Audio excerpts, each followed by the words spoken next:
Draymond Green delivers vintage performance in win against the Spurs. The Warriors truly shine when he's at his best.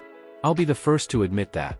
Draymond Green has undoubtedly pushed the limits of Dub Nation and NBA league officials with some of his antics this season. Green's name has often been linked to issues with referees, especially after his 12-game suspension for questionable fouls. And let's not forget the recent night when he got ejected early in the first quarter for arguing calls, much to Stephen Curry's dismay. But let's also not forget that a big part of why he'll be a future Hall of Famer is his special talent for responding to these discouraging moments with fierce determination. On Sunday night against the San Antonio Spurs, Green put on a truly remarkable performance in a win that the Dubs desperately needed. Green also knocked down both of his attempts beyond the arc, with a 3P% of 39% this season. It's clear he has regained confidence in his shooting touch. If the Dubs can get performances like this from Green to close out the regular season, I highly doubt they'll falter in the play-in tournament. He's a catalyst for this team at its highest basketball level. When he's in his groove, the team can be extremely competitive. He's a floor connector for teammates and a guy with basketball IQ and courage to disrupt any opposing offense. It's up to him, as always, to ensure he's on the court to help his guys. I'm predicting another classic Dre performance against the Dallas Mavericks on Tuesday. Warriors must defend home court to finish pre-playoffs strong. The Dubs play half of their last 8 games at home to close out the season. The Golden State Warriors return to the Chase Center this week after securing a significant victory in San Antonio, moving 2 games ahead of the Rockets for the 10th spot in the West. I know, it seems crazy that a team with Stephen Curry and key members of the 2022 championship team is struggling to stay alive at the end of the playoff race in March. But sometimes that's how it goes, I suppose. The Dubs now have to play the cards they're dealt, which includes an upcoming battle with the 5th-seeded Dallas Mavericks on Tuesday night. And the Warriors will have the chance to return home, to their friendly confines at the Chase Center, for this crucial matchup. In truth, these home confines haven't been as friendly to Golden State this year, as the Dubs have stumbled to an 18-19 record playing in front of their fans.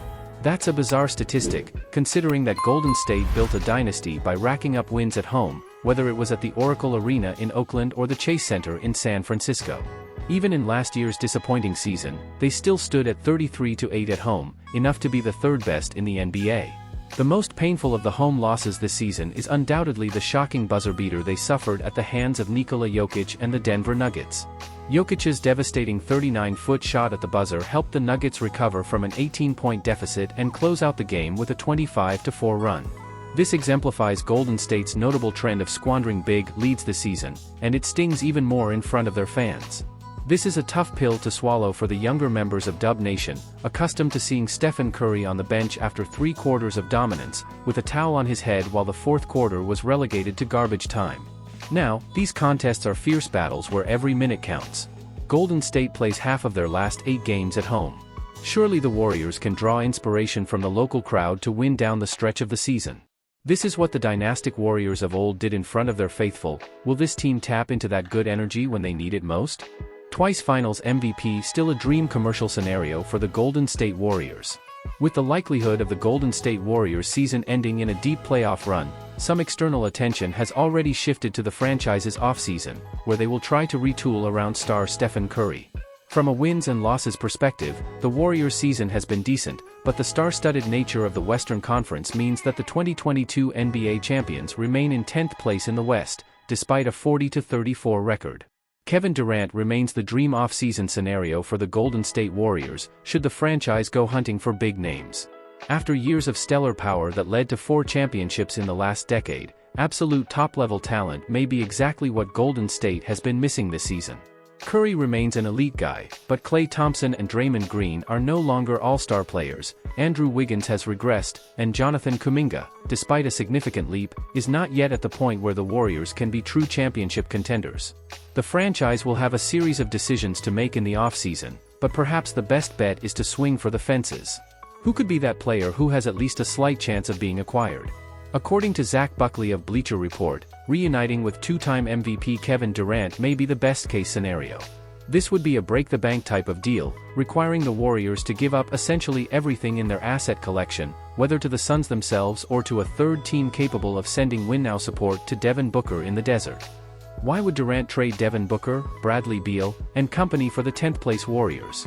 Well, the Phoenix Suns aren't in a very strong position either, with a legitimate chance that they themselves may have to go through the play-in tournament to reach the postseason. After a fairly quiet conclusion to the trade deadline in February, Howard Beck of The Ringer took a look into the future, to the offseason, where, according to an Eastern Conference executive, Durant will look around if the Suns don't make it past the first round. Durant remains one of the league's best players, averaging over 27 points per game this season, with 53% shooting from the floor and 42.5% from the three-point range. He and Curry would still form a formidable duo, even though it has been 5 years since the last time the pair played together in the NBA. Sacrificing future assets for a 35-year-old Durant would be a significant risk, but it would also send the strongest signal ever of the Warriors' priorities to prioritize Curry. Perhaps they haven't done that enough in the last 2 seasons, which has put them in the current discouraging position. Pacific rival loses leadership mantle to Warriors, says former NBA champion. Still in 10th place in the Western Conference, with just 9 games remaining in the regular season, it's fair to say that the Golden State Warriors have not met expectations this season. But they are not the only team that has fallen short at this point, with their Pacific rivals, the Phoenix Suns, also struggling to achieve the championship aspirations set before the season. Kendrick Perkins believes that the Phoenix Suns are missing the veteran leadership of Golden State Warriors point guard, Chris Paul. After a second-round defeat to eventual champions, the Denver Nuggets, in last year's postseason, the Suns made another significant move by trading veteran point guard Chris Paul to the Washington Wizards in exchange for Bradley Beal in the offseason. This was the second of 3 major trades for Phoenix since last season's trade deadline. They moved heaven and earth to sign Kevin Durant last February before also parting ways with former number 1 overall pick, DeAndre Ayton, in September.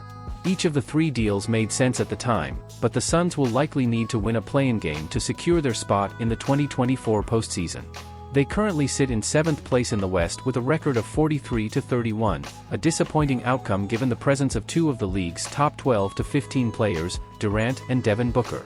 Swapping Paul for Beal may have seemed like a clear upgrade, but according to 2008 NBA champion Kendrick Perkins in a recent interview with Hoops Hype, Phoenix failed to replace Paul's leadership from previous seasons. The Phoenix Suns have not had a leader since Chris Paul left. I'm not talking about a guy that goes out there and puts up numbers and does what he does, but a true leader. That's why they're one of the worst fourth-quarter teams, if not the worst fourth-quarter team in the league. That comes with leadership. The Suns ranked last in fourth-quarter performance, with their net rating of -14.3 significantly worse than the 29th-placed Miami Heat, who have -5.9. How much of this is attributed to Paul? Having been traded from the Wizards to the Warriors, the 38-year-old player didn't alleviate his team's struggles in the fourth quarter, with Golden State ranking 27th in net rating and having squandered several big leads this season. Paul averaged 9.1 points, 4.0 rebounds, and 7.0 assists in his first season as a Warrior, averaging 26.4 minutes, the lowest mark of his career, as a backup point guard for the first time in his decorated career. Show your support by clicking the like button and subscribing for more Warriors updates. Stay tuned for the latest developments with our beloved team, and until next time, let's make some noise for our Warriors.